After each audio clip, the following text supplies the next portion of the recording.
Of course, what we know, we have to take the smooth with the rough. Again, as Hashi is saying, if there are any acts of terrorism that is being streamrolled by UAE as well, that is another topic for another day. Well, we need to think, as they say, outside the box as Kenyans when it comes to our international partnerships. And we have to position ourselves as we are. We might not be a country that is going to send what you can call products that we have produced ourselves. Take, for example, in the Comesa market, what is Kenya's export? Mostly industrial products, even petroleum products to Zambia and others. Because we have positioned ourselves as a commercial nation, and that's important. We are also a human resource capital in this region. Very many of our students who have graduated from our universities and who are a valuable resource in countries like UAE and other partners in the Middle East. So in a word, we need to broaden our thinking about exports and imports and not get into treaties that tie us to export coffee, export tea. We can export everything, and that's why the debate on gold is very important. Congo is now part of the East African community.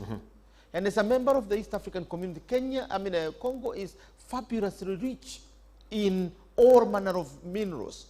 Kenya should be one of the exporters because it's Kenyan companies, not Kenya as a country, that is dealing in business. So Kenyan companies that are in partnership with Congolese and other companies can specialize in exporting these things.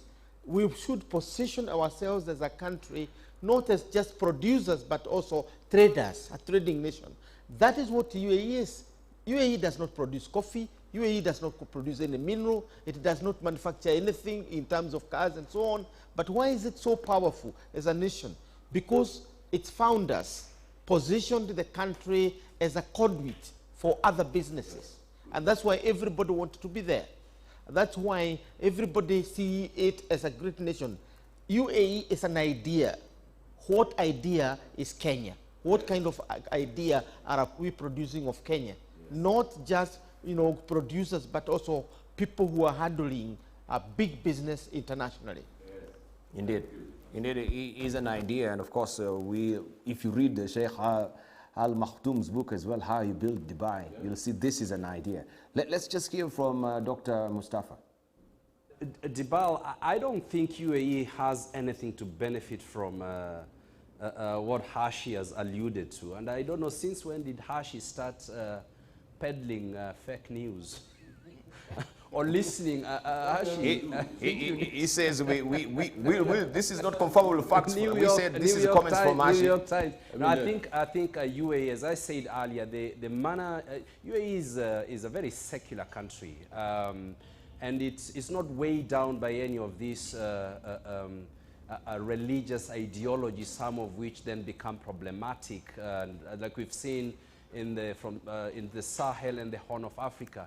UAE has been fighting terrorism around the world. It has institutions in Abu Dhabi, including Hidayah, which are some of the leading institutions that help in the fight against violent extremism and terrorism. And I believe that UAE and Kenya are very close security partners in fighting terrorism. And these are areas that Kenya needs to cooperate closer with the United Arab Emirates to push back ideologies and that promote terrorism, the foundations that promote terrorism even more, as they have been doing and succeeding in the United Arab Emirates itself. You would never hear of terrorism or extremism in the UAE as such compared to some of the countries in the Middle East which export terrorism, which export ideological foundations that then promote terrorism around the world. I think UAE is pretty much a country that we need to be working with, and we need to emulate in fighting the ideological foundations for terrorism and extremism. Okay, Hamid actually says he has the right to respond. I'll give you a minute to come to Noami Damba and Peter Biara. I don't think Mustafa actually heard what I said. I said that the New York Times alleged this in a front page cover of its edition of a UAE operative who was caught speaking about a bomb that went off in Bosaso in Somalia. That's a fact. All he has to do is Google it. And second of them, the UAE is committing grave human rights concerns in Yemen. UAE is not goody two-shoes in international affairs. You can see what's happening in Yemen. The UAE is involved. It's bombing the capital of Yemen. I mean, we don't need to be very right-wing conservative and being goody two-shoes about the UAE. We also have to criticize it for its relations with this continent of Africa and what it's doing. And we have to be blunt about it. We just don't need to be servant about it. That was just a minute for you. Naomi Damba, briefly. Several factors that we need to consider. Number one is Africans not trading with itself. Only 14% rate of trade in the continent of Africa. 70% trade in Europe. Over 50% in Asia. They're trading with themselves. Knowing that, and I'll be talking about this kind of thing at the Pan-African Conference next week on Thursday. We need to be able to position ourselves to benefit from the region. The East Africa is now going to be 8 countries.